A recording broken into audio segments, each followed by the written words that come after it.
This episode is brought to you by LifeLock. Between two-factor authentication, strong passwords, and a VPN, you try to be in control of how your info is protected. But many other places also have it, and they might not be as careful. That's why LifeLock monitors hundreds of millions of data points a second for threats. If your identity is stolen, they'll fix it, guaranteed, or your money back. Save up to 40% your first year. Visit lifelock.com/podcast for 40% off. Terms apply. Parents of tweens, if you're familiar with far-off drop-offs... Dad, stop, right here. Or get DMs about what's for dinner, you may be experiencing tween milestones. For your son or daughter, these can start at age 9. HPV vaccination, a type of cancer prevention against certain HPV-related cancers, can start then too. For most, HPV clears on its own. But for those who don't clear the virus, it can cause certain cancers later in life. Embrace this phase. Help protect them in the next. Ask their doctor today about HPV vaccination. Brought to you by Merck.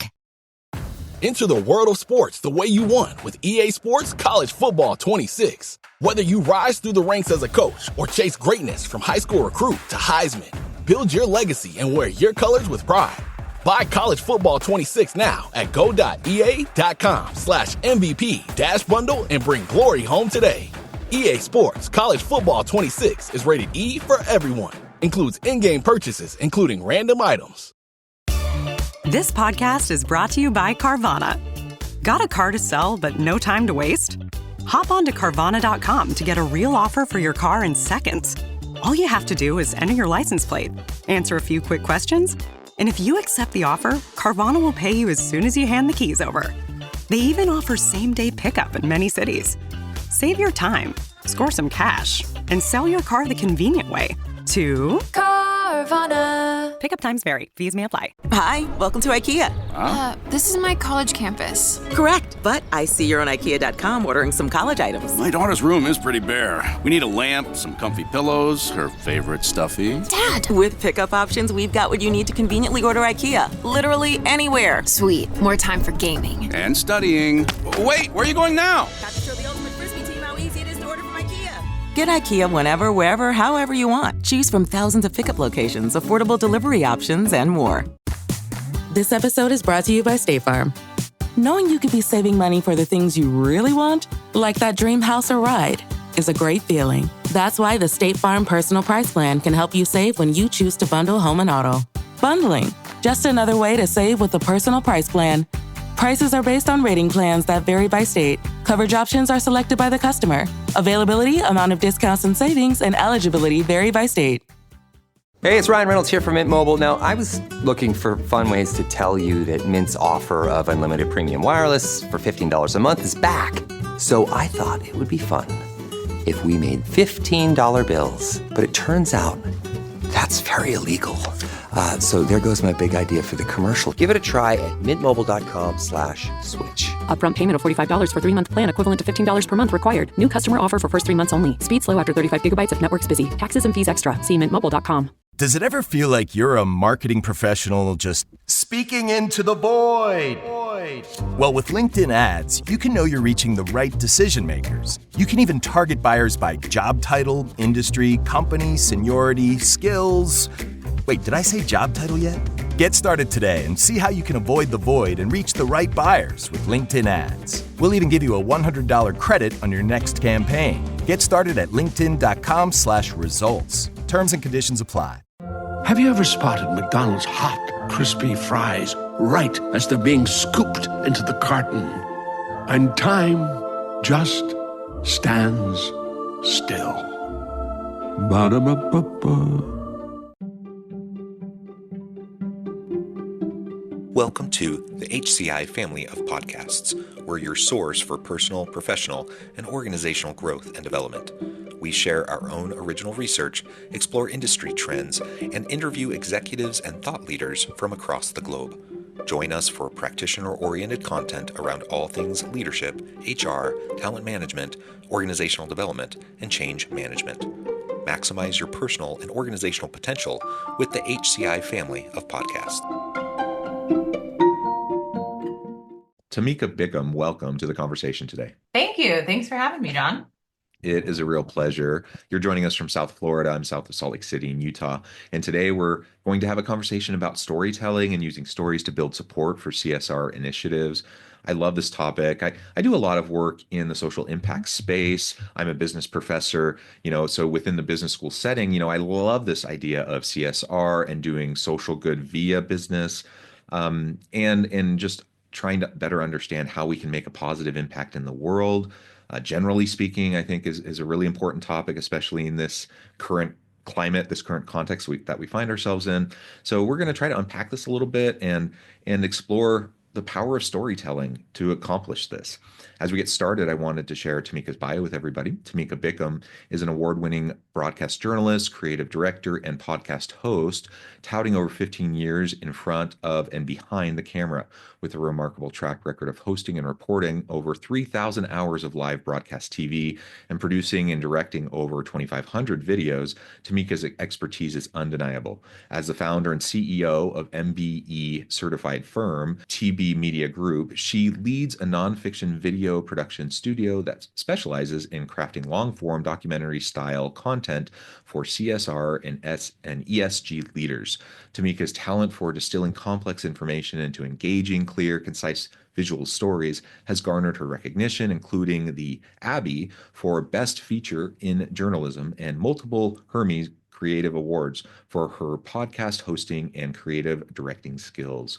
There's a whole lot more I could share about your background, but I'm going to pause there. Anything you would like to highlight about your own professional or personal background or context before we dive on in? Sure, absolutely. And thank you for that introduction. What I will just say, because a question I feel like I get a lot is, hey, how did you get into this path or, travel down this road? And really, my background began in journalism. And I always knew that I loved telling stories, wanted to tell stories in my career. And I think that came from being a viewer on the other side of, kind of consuming media pre the days of social media, et cetera. But, and just how longer form or investigative stories or stories that taught me a new perspective, almost motivated and inspired me to want to learn more or want to do more. So that was really kind of early on where that connection started for me with, oh, wow, there's great power in this. So I really pursued more the traditional news path, and probably because, that's what I went to university for and didn't know much of another path to take. And I think through being a local news reporter, while there were certain aspects of that I loved, I was able to see, though, when we did share stories that really hit home with our audience, the way that inspired or mobilized the community to take action. So I just felt like, hey, I want to do this outside of the news context because the news within news, a lot of what we did ended up being local crime. And I think, especially in the Miami Fort Lauderdale market. So I knew there was a way to tell stories around good and positive impact that could also mobilize people, inspire them, and create more connectedness without necessarily going for the negative or the gut punch type of story. So that's kind of what led me to where I am today. Yeah, well, and we're in the day and age of clickbait. It seems like everything is about enraging, because that's what gets people to engage, right? So whether we're talking about social media platforms and the algorithms that are trying to get people upset, so they share the content, they comment on the content or whatever, or click on it or whatever, right?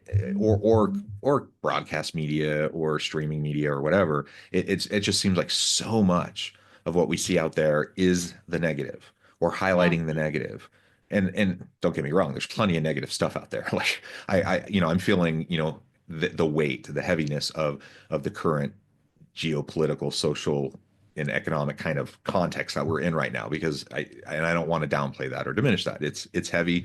There's a lot, that we need to address, but there are lots of good things, and there are plenty of, the small acts of goodness that are around there that we can highlight. And there are plenty of businesses, for all of the organizations that, could be highlighted for exploitation or doing negative things. There are lots of businesses doing really great things, so we do need to be able to highlight the good stuff too. The problem is the algorithms are built for rage, right? Rage and the negativity. And so we have to like work extra hard, I think, to try to help the good stuff break through. But I agree with you. I think the positive stories, people are yearning for it. They really want it, and we certainly need it in this current environment.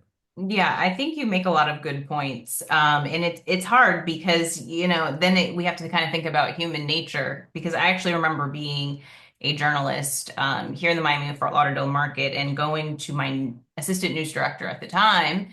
And I think I had some ideas around different types of stories. And because people used to ask me all the time in the field, why don't, when I turn on the news, how come I never see anything positive? So I was like, let me take that question back. And I did ask my assistant news director at the time, and he said, well, the numbers don't show us that's what people engage with.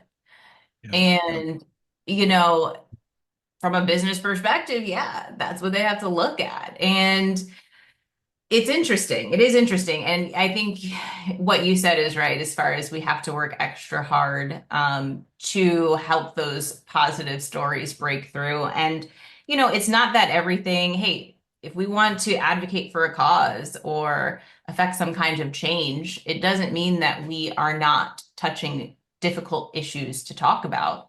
But it's just probably more in the way that they are positioned. So it doesn't feel like that it maybe opens the floor for conversation, healthy debate, and, solutions instead of, this, like you said, enraged type of atmosphere or arguments that just really don't lead to anything of substance. With that kind of as a foundation for our conversation, let's start to talk about some of these types of stories that leaders can start to tell, especially within this corporate social responsibility space.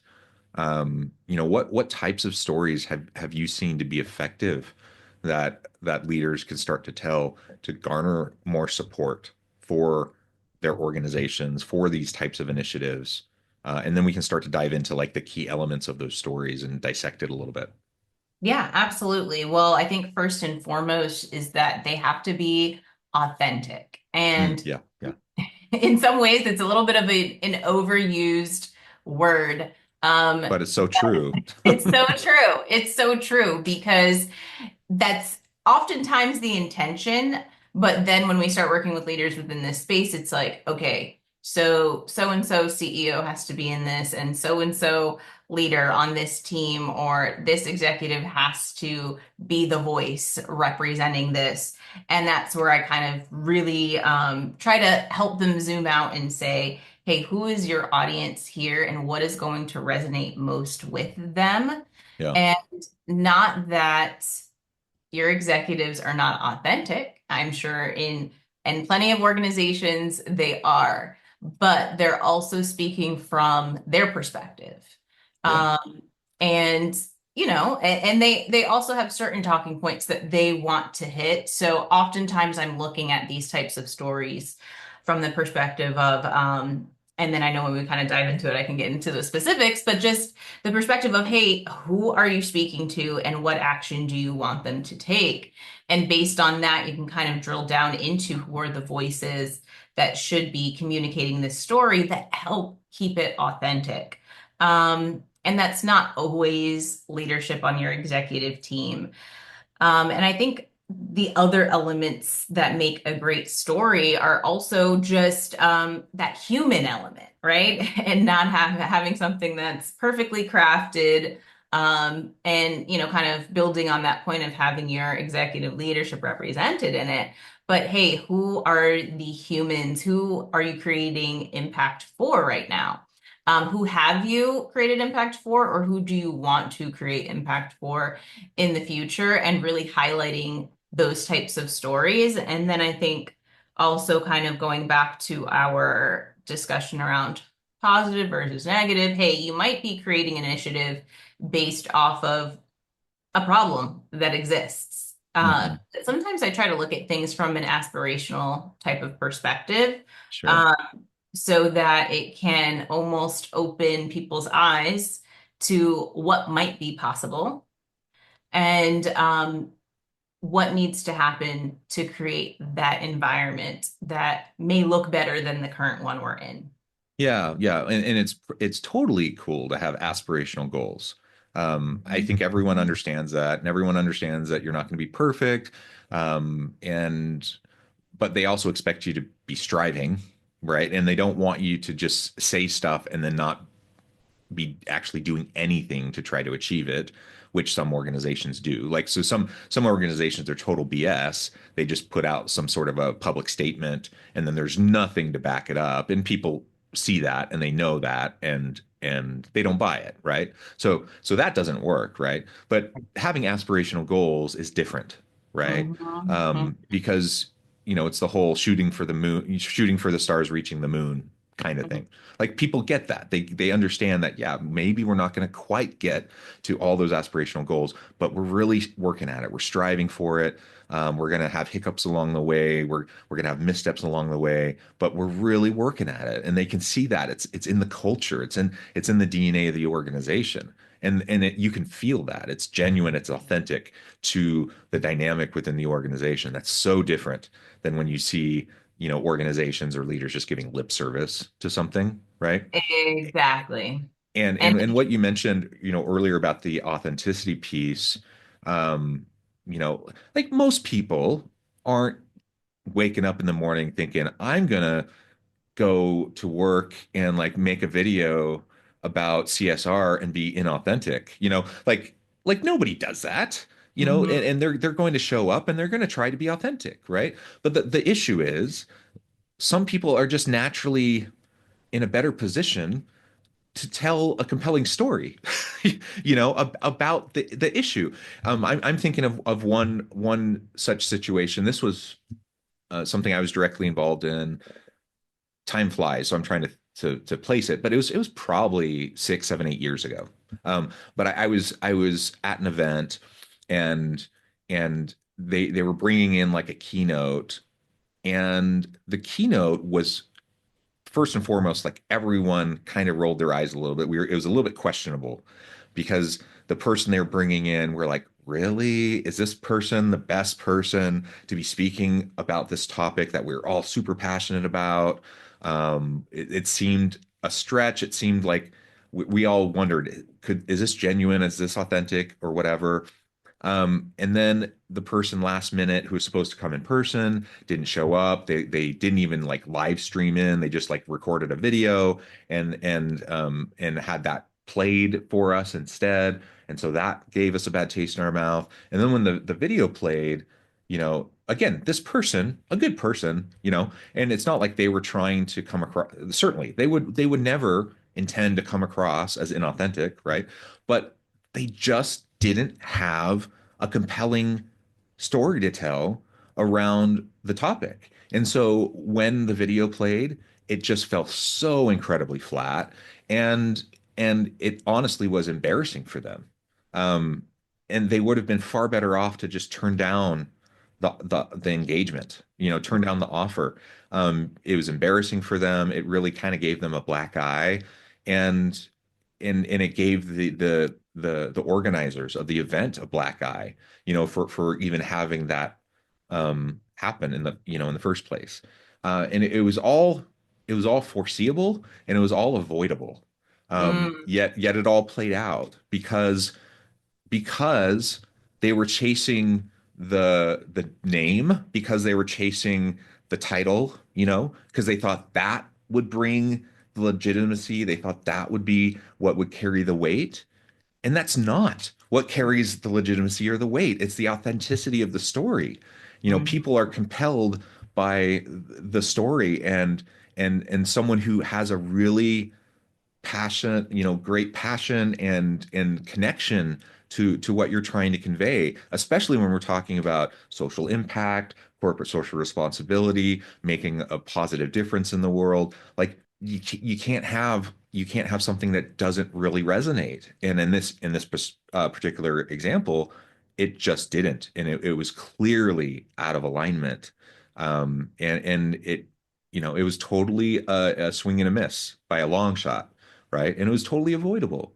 So, whether you're making a documentary film or doing an interview or like a spot on the news or like a keynote at an event or whatever the case may be, like just be very aware that just because someone is the CEO or they have a big title or they're well known or things like that, that doesn't necessarily mean much. It could mean a lot if they also have a compelling story to tell, but if they don't, it actually could undermine what you're trying to accomplish. Absolutely. I couldn't agree more. And I was thinking as you were sharing that story about a recent project that we worked on with a mission-driven bank, which is both an MDI, a minority depository institution, and a CDFI. So, that in this bank reinvest 90% of deposits into the bank in the form of loans into low to moderate income communities and minority communities. So obviously our focus in communicating their impact to the local community was very much so focused around those small business owners or the affordable housing projects and those that live there and the impact that they're creating. So when we knew, hey, we're going to incorporate executives into this story and I'm interviewing the chairman, it takes some time, right, to peel back the layers. And hey, kind of figuring out where we meet in the middle and how that still lends to an authentic story. And as I started peeling back the layers on that, finding out that actually his father, who had immigrated here and was a small business owner, was a customer of the bank in the 60s. And when they first started, and now to him being a customer of the bank and then going on to become chairman, there was like a much greater connection and a much deeper why that I felt, lended itself well to the story versus maybe what someone's natural inclination in that position might be to share. And it hadn't necessarily occurred to him that, hey, this is a story that is relevant and impactful because there is such a personal experience here that speaks to the importance of the bank. And that also helped, hey, my father's business that I saw day in and day out be able to survive during a very difficult time. Well, let's in the remaining time that we have, let's dive in to those key elements. So authenticity, of course, is so important. We have a compelling story. We have an authentic individual to convey that story. What are some of these other key elements to these stories that are going to be really important as we try to convey that to build support for these initiatives within these organizations?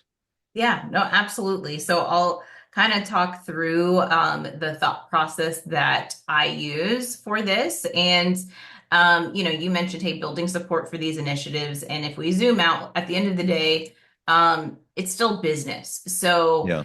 It's social impact, corporate social responsibility team. I always try to understand the why behind that. So ultimately, why are you engaging in this initiative? And then ultimately, what action are you looking for your audience to take when they learn about this? So getting really clear on that helps determine, hey, where we go with these stories. So whether that is, garnering more support, or you want people to get involved or to donate, or is it building more trust with your audience? So just being really clear on what the ultimate action is that you want people to take, I think helps better inform the story. And then from there, once we understand that, then understanding, hey, what are the stories that ultimately would motivate those individuals to take that action? Mm-hmm. So obviously you have to be very clear on who your audience or audiences are. But, if it is, let's say, let's see if I come up with an example here. okay, have been speaking with a nonprofit who supports survivors of domestic violence. So in that case, I've been exploring, okay, you have different high-level donors. Why do these donors give? And really trying to understand that and what is their motivation. And sometimes it is due to a personal experience and or a personal connection to that.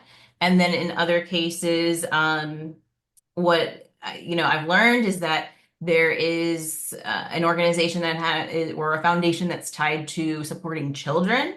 So there's that element. So really understanding that. So let's say it's the children aspect. So maybe we're pulling out like the different individuals they support. And I know with this particular nonprofit, it is women, it is children. They have specific housing for the LGBTQ community. So maybe in that case, I might look at it as, is it a matter of creating different stories that speak to each one of those? Now that would depend upon what those audiences look like and maybe the top 3 or 4 reasons that they give. So that's where we can kind of start to outline what those story angles might look like so that it is more customized and speaking more specifically to your audience and what resonates with them. And then I think once you really have a clear understanding on that piece, then from there determining, okay, how do we bring this story to life? Who are the right voices to represent those stories? Who needs to communicate those stories? And then how do we visually bring it to life so that this is something that people can not only hear, but also see, feel, and experience that is authentic and true. So if it is a program with children, is there a way that we can show an aspect of that and that's happening, or therapy that happens for children within that center, and demonstrating that and maybe the impact of that on those kids. So that's kind of the steps that I would take. And then ultimately, I think that helps shape the stories, what they sound like, what they look like, but then it keeps them aligned with the goals you also have as an organization, to create these authentic stories that really resonate, that feel personalized and customized to your audience. And then I think that feels ultimately like a win-win. Yeah, personalized and customized for your audience. Just repeating that phrase because that is so important. Generic means inauthentic. It means lack of connection. You mentioned, kind of a data-driven approach. Also, data in and of itself is not going to be compelling because people are emotional animals. So you have to have the story behind the data, but data helps, right? So having a data-driven approach with a story to go along with it, that's then provided context and then personalized to the people that you're talking to, that's going to be so powerful, right? So whether you're talking to donors, whether you're talking to, other key stakeholders, board members, whatever, right? Or you're just trying to garner influence and support amongst your team within your organization, whatever the case may be. These are principles that are going to be just really, really important as you're trying to have more influence and try to build up, a groundswell of support and drive these types of initiatives. Well, Tamika, this has just been a super fun conversation. We've only scratched the surface, but I do note the time and I need to let you go here in a few minutes. Before we wrap things up, I wanted to give you a chance to share with the audience how they can connect with you, find out more about your work, and then give us a final topic for today. Absolutely. So you can connect with me. I'm really all the places. Our website's tvmediagroup.com. And I am on social media. You can find our company page on Facebook. We are on Instagram. I am also on LinkedIn, Tamika Bickham. You can find me there, connect with me. I'm always chatting back and forth with people there. And also I'm on Instagram at Tamika Bickham TV. So I'd be happy to connect. Thank you so much. It's just been such a real pleasure. I encourage the audience to reach out to get connected, find out more about what Tamika can do for you. And as always, I hope everyone can stay healthy and safe, that you can find meaning and purpose at work each and every day. And I hope you all have a great week.